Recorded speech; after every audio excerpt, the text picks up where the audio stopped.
2 সপ্তাহে নাজুক যুদ্ধবিরতি চললেও মধ্যপ্রাচ্যে আকাশ সমুদ্র জুড়ে উত্তেজনা কমেনি।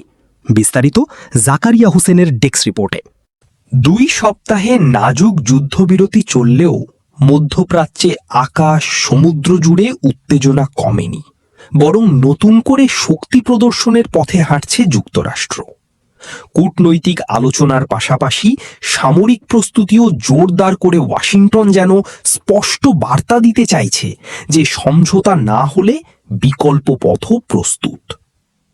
মার্কিন কর্মকর্তাদের বরাতে দ্য ওয়াশিংটন পোস্ট জানিয়েছে, যুক্তরাষ্ট্র মধ্যপ্রাচ্যে আরও 10,000-এরও বেশি সেনা পাঠাচ্ছে।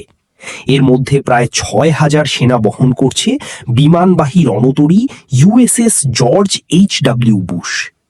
এছাড়া বক্সার অ্যাম্ফিবিয়াস রেডি গ্রুপ ও 11তম মেরিন এক্সপেডিশনারি ইউনিটের আরও প্রায় 4,200 সেনা মাসের শেষ নাগাদ সেখানে পৌঁছবে। ফেব্রুয়ারির শেষ দিকে শুরু হওয়া সংঘাতে এখন পর্যন্ত প্রায় 50,000 মার্কিন সেনা জড়িত রয়েছে। বর্তমানে এই অঞ্চলে USS আব্রাহাম লিঙ্কন এবং USS জেরাল্ড ফোর্ড মোতায়েন রয়েছে।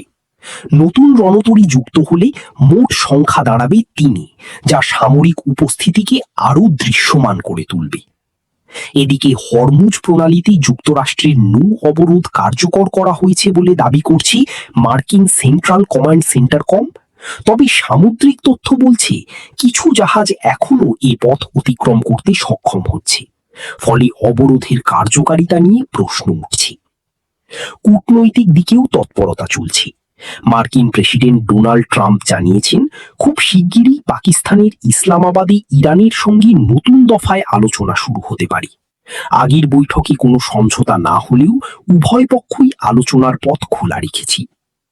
বিশ্লেষকদের মতে এই অতিরিক্ত সেনা মোতায়েনের লক্ষ্য হতে পারে দ্বিমুখী।